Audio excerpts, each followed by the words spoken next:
Kimzi. Mbona umefunga bandage kwa kifua na kichwa? My friend, sijui kama utanielewa. Waithera amenihati break.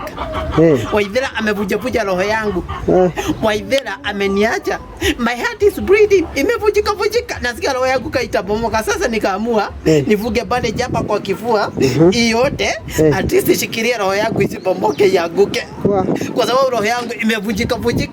It is in pieces. Ameniacha, my heart is bleeding.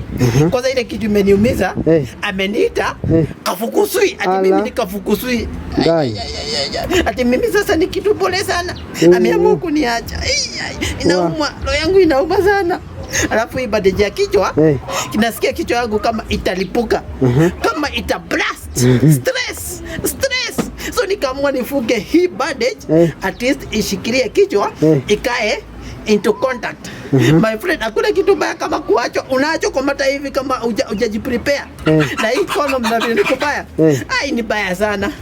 Pole sana. Roho yangu na kichwa. Stress my friend. Okay, sawa. Acha nipambane na hali yangu. Sawa, pole sana Kimzi. Okay, poa.